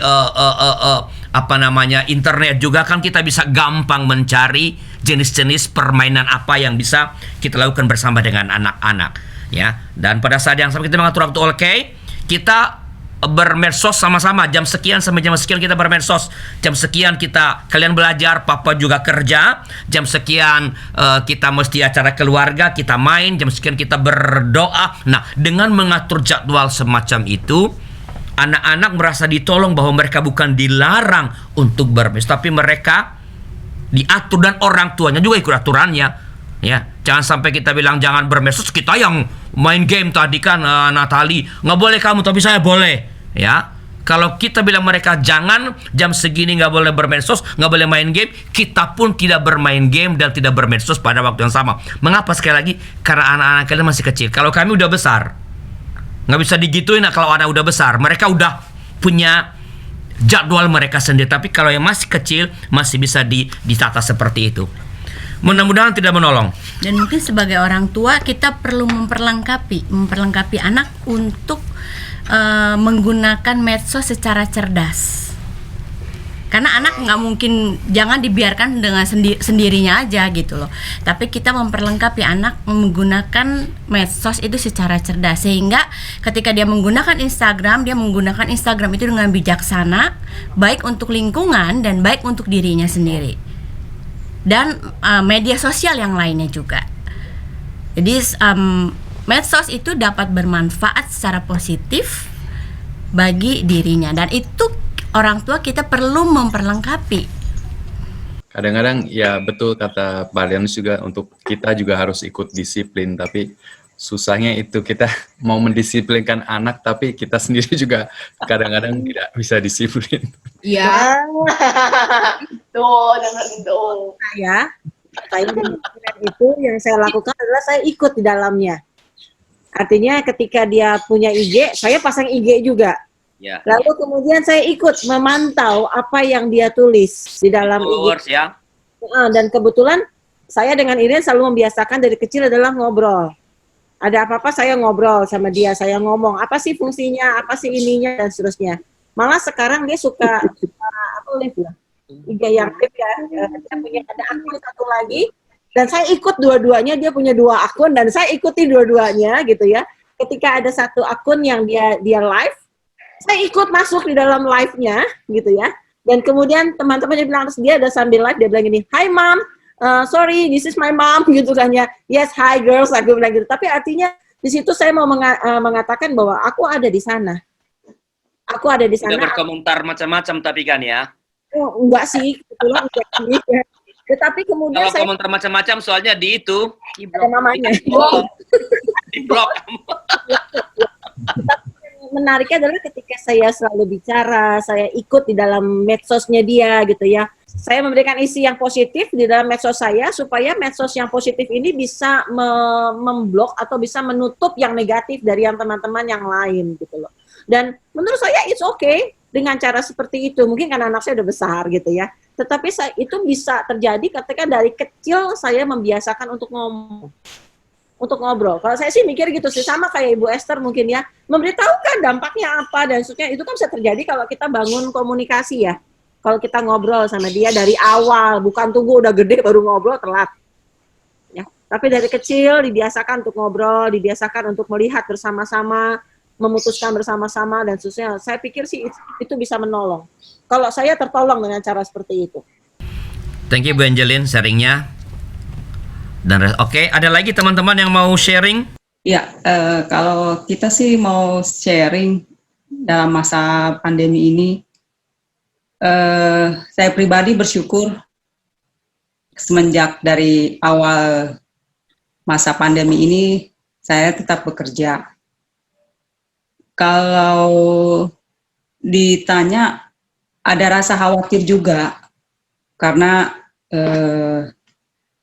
ada rasa takut kalau pulang tuh membawa virus gitu. Karena saya di rumah kan ada orang tua yang kebetulan sakit pula, jadi tentu saja ada rasa khawatir yang berlebihan gitu. Tapi bersyukur hal ini bisa saya komunikasikan dengan Lambert, rasa khawatir saya. Terlebih lagi area di sekitar tempat kerja saya itu memang zona merah, dan kebetulan salah satu rekan saya juga sudah di swab dan puji Tuhan hasilnya negatif. Nah, hal-hal yang seperti itu memang membuat rasa khawatir, takut gitu. Tapi karena hal ini bisa saya komunikasikan dengan Lambert, jadi bisa mengurangi rasa khawatir itu dan tidak membawa dampak yang negatif untuk relasi saya dengan Lambert. Dan hal itu yang membuat saya bersyukur sampai pada saat ini. Itu saja sih Pak. Kasih Yuli. Lambert mau tambahkan? Ya Pak, kalau dari saya sih untuk dampak pandemi saat ini memang ada khawatir. Karena kebetulan saya sebelum pandemi, mau masuk pandemi itu saya sudah mulai jarang, kegiatannya udah berkurang. Jadi kebanyakan itu, ya kebanyakan di rumah. Karena tidak seperti dulu yang saya tiap hari harus pergi pagi, pulang subuh. Nah, sekarang ini sudah tidak seperti itu. Jadi khawatirnya justru ada gitu. Kalau dulu yang saya keluar pagi, pulang subuh sih mungkin tidak terlalu khawatir. Cuma sekarang ini agak khawatir. Karena dengan seperti tadi Yuli bilang, kerjaannya seperti itu, gitu kan. Jadi ya kalau Yuli pulang cerita, saya cuman menguatkan saja, karena saya sendiri kalau saya dalam hati saya, kalau saya masih sibuk dulu, pasti saya suruh Yuli berhenti gitu. Cuma karena kondisi saya tidak seperti dulu, sehingga saya mencoba untuk menahan khawatir itu. Jadi caranya ya kita berdua sering berdoa untuk minta kekuatan supaya kita bisa menghadapi masalah kita. Karena COVID ini pasti semua orang khawatir. Ya. Jadi kita hanya yang buat kita lebih kuat itu yaitu kita berdoa agar Tuhan bisa memberikan kita kekuatan supaya kita bisa menjalankan kondisi saat ini dengan baik. Tentu bukan kekuatan kita, tapi Tuhan yang memberikannya, sehingga kita bisa melakukannya dengan ya seperti saat ini. Itu aja sih Pak kalau dari saya. Ya. Jadi belajar menerima keadaan perubahan yang terjadi itu ya, dan pada saat yang sama sebenarnya kan syukur boleh lebih banyak dinaikkan kepada Tuhan ya, karena ketika Lambert mulai tidak banyak kegiatan di luar rumah, pekerjaan karena perubahan tempat pekerjaan, justru Tuhan memberikan Yuli melalui Yuli ya pekerjaan. Jadi tepat pada waktunya Tuhan terus mendampingi, memberi yang kita perlukan. Yaitu itu yang saya yang tadi panitia ceritakan, saya mengatakan bahwa Tuhan bekerja itu kadang di luar kemampuan yang kita, di luar cara kita berpikir. Ya, ketika ini tertutup, pintu yang ini tertutup, Tuhan membuka pintu yang lain. Terima kasih Pak Lambert, Yuli atas sharingnya. Ada lagi Ibu Bapak sebelum kita mau akhiri percakapan kita? Malam Pak Lenis. Selamat malam Andreas. Kalau saya jadi benang merah dari diskusi kita ini lebih ke arah bagaimana mendisiplinkan diri dan beradaptasi dengan kondisi yang ada ya Pak ya. Dan itu kembali ke masing-masing gimana kita mau bagaimana kita mengantisipasinya ya. Ya, bagaimana kita belajar melakukan adjustment lah, karena ini sesuatu yang tidak bisa kita melarikan diri darinya ya.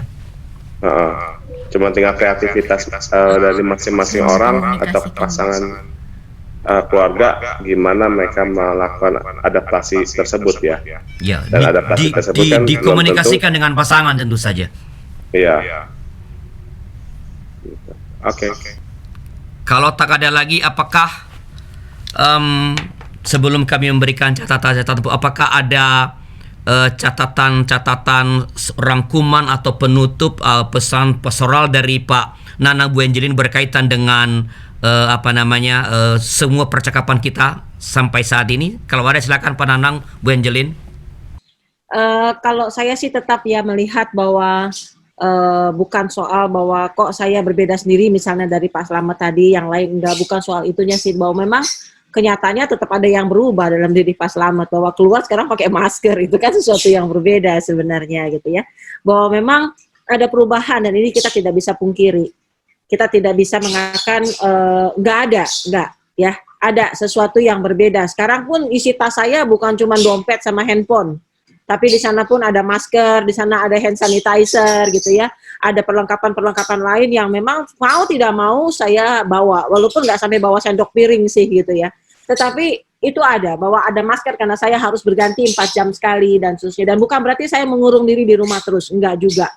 Saya tetap, tadi hari ini saya cukup lelah karena dari pagi sampai sore pulang, lalu nyiapin lagi buat malam dan seterusnya gitu ya. Jadi artinya ada hal-hal yang memang kita tidak bisa pungkiri dan itu terjadi, ada sebuah perubahan. Dan ada yang berdampak langsung pada hubungan suami istri, ada yang tidak. Bersyukur kalau yang tidak gitu ya. Tetapi andai kata ada perubahan dan berdampak dalam hubungan suami istri kita, dalam relasi kita, maka mari kita buat bagaimana dampaknya bukan dampak yang negatif, tapi bagaimana kita membuatnya menjadi sebuah dampak yang positif. Supaya relasi yang ada bukan menjadi kemudian hancur dan buyar, tapi bagaimana relasi itu boleh dipelihara sedemikian rupa sehingga boleh semakin baik ke depannya. Perlu perjuangan tentunya iya. Dalam kondisi yang tidak pandemi pun tetap kita harus berjuang, bukan? Supaya relasi yang ada antara suami istri ini dapat terpelihara dengan baik. Saya suka bilang jatuh cinta itu mudah, tapi memelihara cinta itu kan butuh perjuangan. Ya. Nah, disitulah bagaimana kita boleh berjuang bersama-sama dalam membangun relasi dengan baik. Lalu yang menarik yang tadi Ibu Tina bilang juga gitu ya, kita ada bekerja. Saya berpikirnya begini Bu Tina, ada ora dan ora et labora itu yang seringkali kita diingetin ya. Ora et dan labora artinya ada doa tapi juga ada usaha yang dilakukan. Saya bayangkan kalau cuman ora doang gitu ya, ora tuh pantai ya jadinya. Kalau cuman doanya doang itu sama aja kayak kita naik perahu. Saya membayangkannya seperti itu. Kadang ketika kita naik perahu dengan menggunakan dayung, kalau cuman ora berarti cuma satu dayung. Satu aja yang kita dayung, apa yang akan terjadi? Apakah perahunya bisa melaju ke depan? Enggak, muter.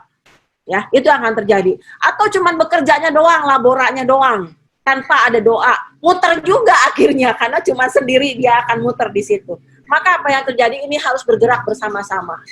Kita tetap bersandar kepada Tuhan, kita tetap berdoa dan memohon kepada Tuhan, tetapi di saat yang sama kita juga berusaha. Di saat yang sama kita juga bekerja, di saat yang sama kita boleh melakukan apa yang menjadi tanggung jawab kita, apa yang menjadi bagian yang harus kita kerjakan. Dan itu yang harus dilakukan bersama-sama. Dan terkadang tujuan di depan kita ini nggak jelas. Syukur-syukur kalau kita pas naik perahu di laut lepas lalu kelihatan, oh itu dia pulaunya tujuan kita. Udah kelihatan depan mata, semangat tuh yang ada dayungnya karena kita udah tahu sampai tujuan. Tapi bukankah acap kali kita pergi dan kita menemukan bahwa tidak ada kelihatan daratan di sana. Tidak ada terlihat apapun di sana. Saya ngalamin itu tahun lalu ya, Pak ya. Ketika tahun lalu bisa kesempatan pergi dengan beberapa rekan di Kepaduri ke mana, Cin? Ke Morotai ya. Ke Morotai, lalu harus naik perahu, harus naik bukan pesawat, naik kapal laut, terbang di tengah laut. Itu kiri kanan nggak ada pulau. Tidak ada, terlihat cuma kelihatan laut doang. Ini saya iseng juga sih ya, naik boat itu, kemudian saya bilang sama Tuhan begini, Tuhan, ini kalau sampai tenggelam, lumayan nih, nggak bisa berenang, gitu ya, nggak bisa berenang dalam pengertian kalau di tengah laut yang dalam, saya pasti panik dan saya mungkin bisa tenggelam. Dan saya di dalam boat itu saya bilang, Tuhan, kayaknya kalau sampai tenggelam lumayan nih Tuhan nih, saya nggak bisa berenang nih Tuhan. Tuhan tolong dong tunjukin, kalau Tuhan ada, dan Tuhan beserta dengan saya. Ini doa orang iseng Bapak Ibu yang tercetus keluar dan karena rasa takut saya tadi gitu ya. Walaupun padahal saya tahu bot ini pasti aman gitu. Tapi saya bilang begitu. Tuhan tunjukin dong kalau Tuhan itu ada. Dan Tuhan boleh memperlihatkan kepada saya bahwa Tuhan menyertai perjalanan itu. Bapak Ibu tadi saya katakan di tengah laut luas dan tidak ada pulau di sekitar kiri kanan saya. Tapi ketika saya lihat jendela di samping saya melihat ada burung yang terbang di samping saya persis, di samping jendela itu, di samping boat saya, dengan kecepatan yang sama dengan boat. Ada 3 burung yang terus terbang, dan kemudian saya bilang, ada burung. Tuh kalau sampai mau dia capek terbang, mau napak kemana orang air semua, begitu ya. Tapi saya terus bilang ini, oh ya Tuhan ada. Tuhan menyertai perjalanan ini melalui burung yang ada ini. Terus burungnya pergi. Tapi di dasar orang lalu bilang lagi, tapi Tuhan, benar nggak ya itu dari Tuhan? Kalau benar dari Tuhan, Tuhan tunjukin lagi dong, gitu ya. Tunjukin lagi dong. Kalau Tuhan benar-benar menyertai perjalanan itu. Ada rasa takut, ada rasa khawatir di dalam hati. Dan apa yang terjadi? Saya melihat lumba-lumba. nggak cuma satu, tapi ada ratusan lumba-lumba yang berjalan bersama-sama dengan kapal itu, dengan bot itu, dan kami sibuk di bot itu. Wah, ada lumba, banyak sekali. Nah, saya cuma bilang makasih ke Tuhan karena ternyata Dia ada dan ternyata Dia menyertai, Dia menolong kita untuk bisa melewati jalanan yang rasanya nih nggak ada tujuan nih, nggak kelihatan pulaunya. Walaupun si tukang bot bilang, iya itu pulaunya ada di sana, tapi dengan mata kita nggak kelihatan tuh pulau. Kadang-kadang dalam kehidupan kita seperti itu, nggak kelihatan tujuannya, nggak kelihatan ini di mana daratannya. Tapi yang perlu kita lakukan cuma satu, tetap 2 dayung itu jalan, tetap berharap, tetap berdoa, tapi juga melakukan apa yang menjadi bagian kita yang harus kita lakukan. Berdoa dan bekerja. Ini harus berjalan bersama-sama. Kalau nggak jalan sama-sama, nggak bisa. Harus bersama-sama. Ini yang saya ketika dengar tadi, oh ya, memang nggak bisa kalau cuma satu. Harus bersama-sama. Dan dalam kaitannya dengan relasi juga nggak bisa kalau cuma satu. Harus sama-sama. Ya, harus bersama-sama untuk bisa menghadapi ke depan, bahwa dunia di depan kita, tantangan di depan kita nggak tahu apa yang akan terjadi. Esok apa yang akan terjadi kita nggak tahu. Kita boleh berencana, tapi kan Tuhan yang menentukan. Tetapi biarlah kita boleh melangkah dengan sebuah keyakinan Tuhan menyertai kita. Dan Tuhan tidak meninggalkan kita barang sedetik pun.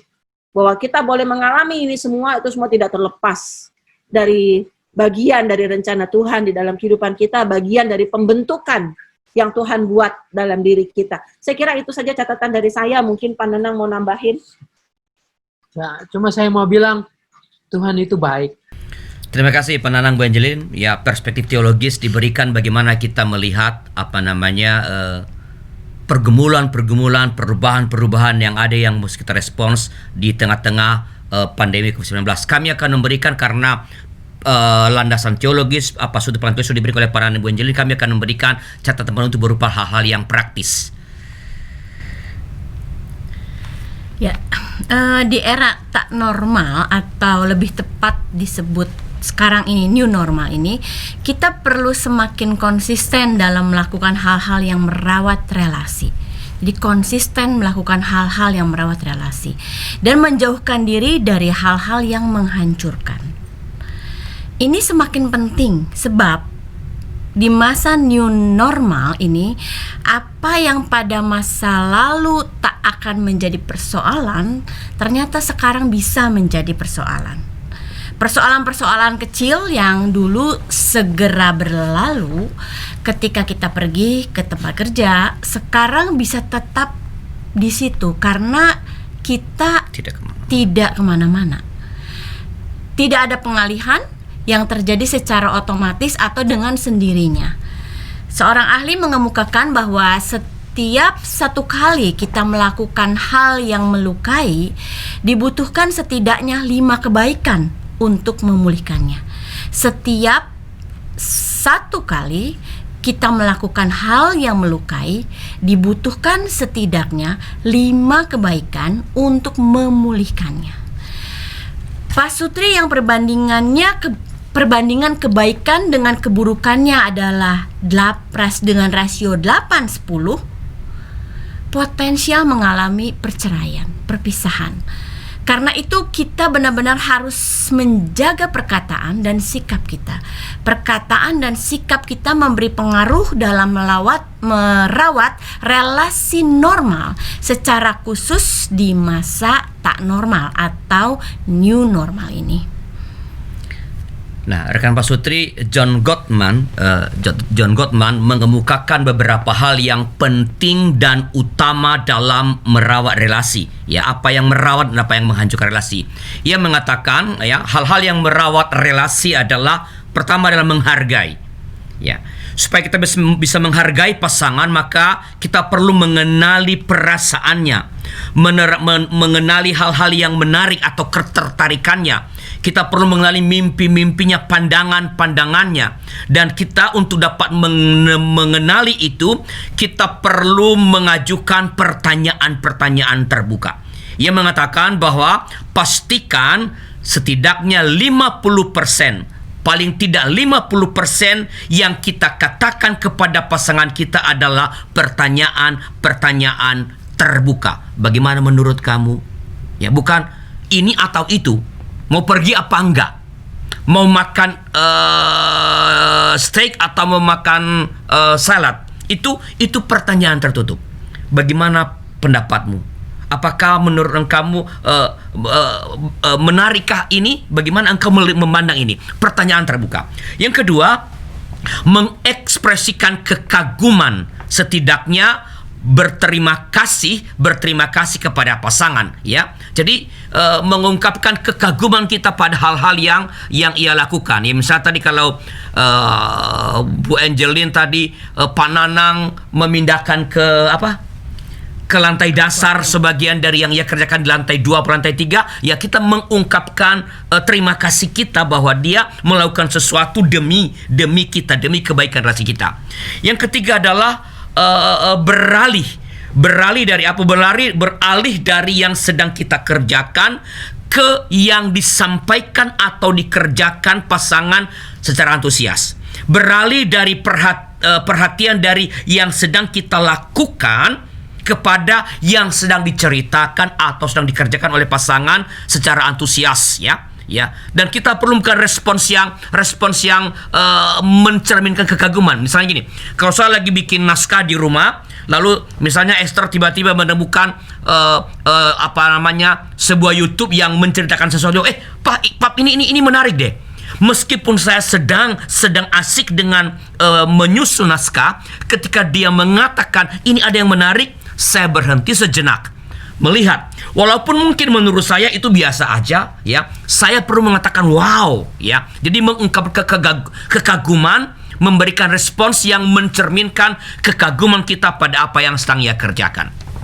Itu 3 hal, ya. Menghargai pasangan, lalu ekspresi kekaguman, dan ketiga adalah beralih dari yang kita kerjakan kepada yang sedang pasangan kita minta kita untuk beri perhatian. Nah, hal-hal yang merusak relasi adalah pertama, gestur negatif saat merespons. Misalnya kalau ada perdebatan di antara kami, lalu saya mengatakan, ya udahlah, ya terserah kamu lah, ya. Mimik kita, gestur kita, gerak badan kita, mungkin kita mengakui, ya udahlah, aku memang salah. Kita mengakui salah, tapi pada saat yang sama kita memperlihatkan sikap atau mimik atau gerak tubuh yang sebenarnya kita tidak mau menerima kesalahan itu. Ya, itu akan merusak. Kedua, statement negatif. Kamu keterlaluan. Kamu hanya memikirkan diri kamu sendiri. Kamu hanya sibuk dengan game. Kamu hanya sibuk dengan pekerjaanmu, dengan rajutanmu. Atau di kalau panigo misalnya ada rajutan, ya, negatif. Ubahlah itu menjadi positif tentang yang engkau rasakan atau yang engkau harapkan, ya, dan itu berkaitan dengan kebutuhan akan diri. Kalau dia sibuk main game misalnya, kita bisa mengatakan, Mam, saya perlu bantuanmu untuk melihat ini. Aku memerlukan bantuanmu. Bisa berhenti nggak sih main game?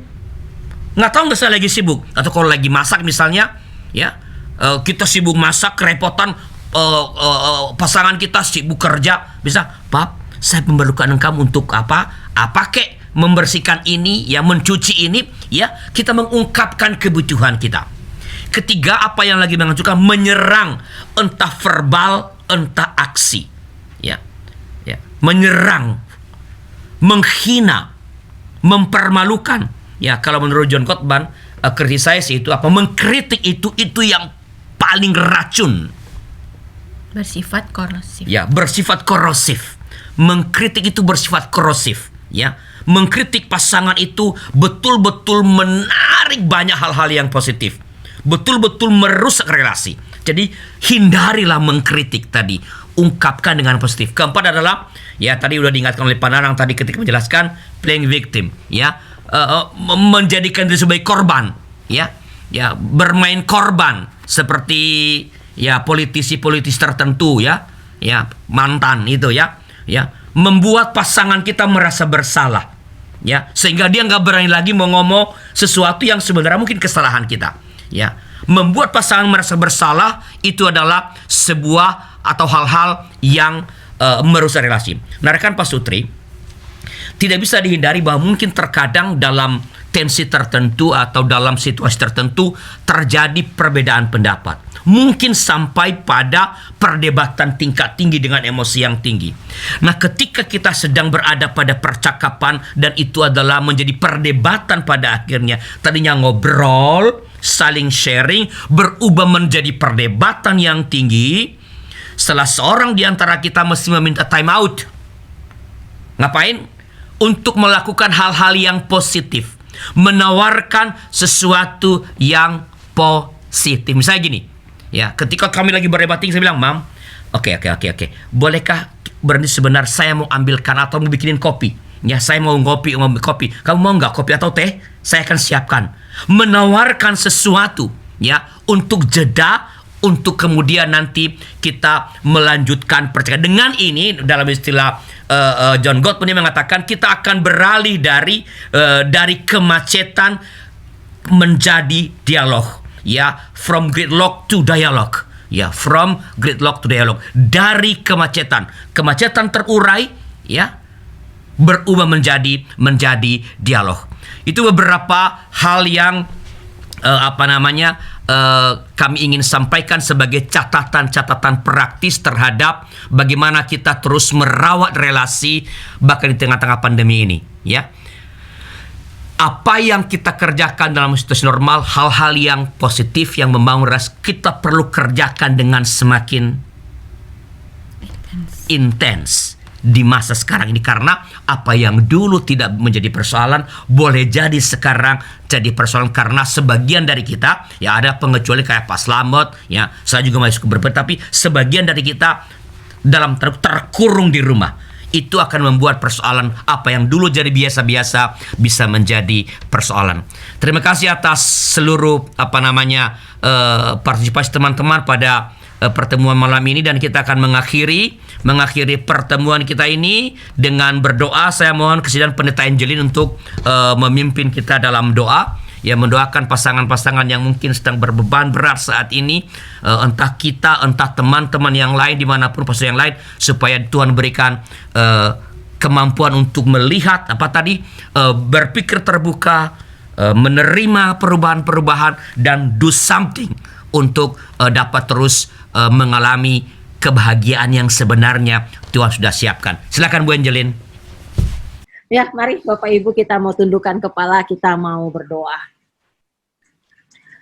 Ya Tuhan Allah Bapa kami, pada saat ini kami datang ke hadapan-Mu. Kami bersyukur ketika kami boleh bercakap-cakap, kami boleh bertemu walaupun secara virtual, kami boleh saling sharing dengan segala keterbatasan kami Tuhan, tetapi kami boleh melihat bahwa ini semua tidak terlepas dari penyertaan-Mu, tidak terlepas dari kasih setia-Mu dalam kehidupan kami.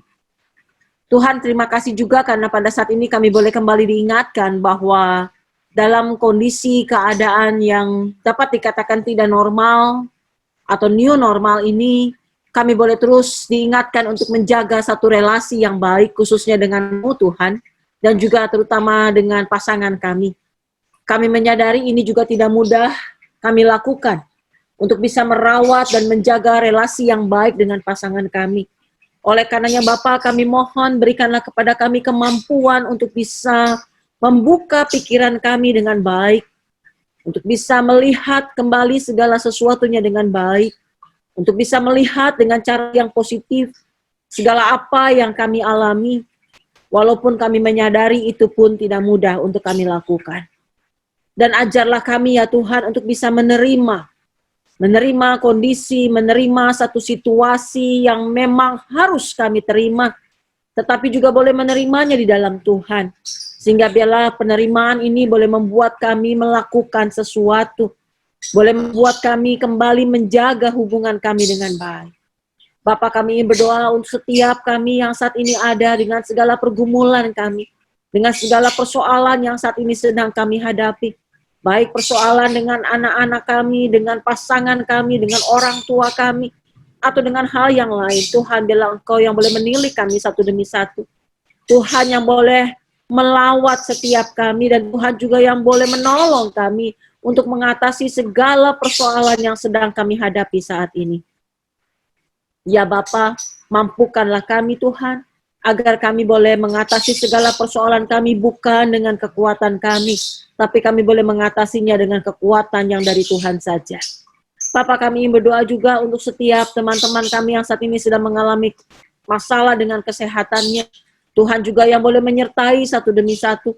Tuhan juga yang boleh menolong. Sehingga biarlah setiap teman-teman kami, saudara-saudara kami, orang tua kami yang saat ini sedang sakit, anak kami yang juga sedang sakit, Tuhan Kau juga yang boleh menjamah mereka. Biarlah kelemahan tubuh yang dialami tidak menghalangi kami semua dan setiap teman-teman kami, anak kami, untuk tetap melihat kasih setia Tuhan di dalam kehidupan ini. Terima kasih ya Tuhan untuk segala penyertaan-Mu. Terima kasih untuk segala kasih setia-Mu dalam kehidupan kami ini. Bapa, kami ingin menyerahkan setiap kami hanya ke dalam tangan pimpinan-Mu. Di dalam nama Kristus kami berdoa dan mengucap syukur. Amin. Amin. Terima kasih Bu Angelin, Pak Nanang. Terima kasih teman-teman semua.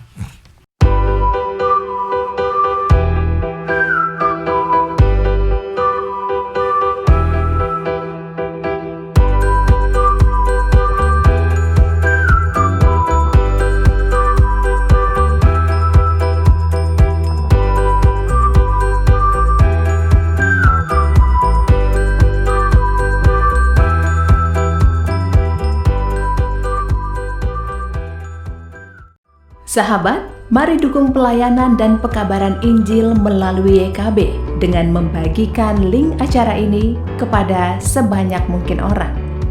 Dukungan juga dapat saudara lakukan dengan mentransfer dukungan finansial ke rekening BCA ke nomor 450-305-2990 atas nama Yayasan Komunikasi Bersama.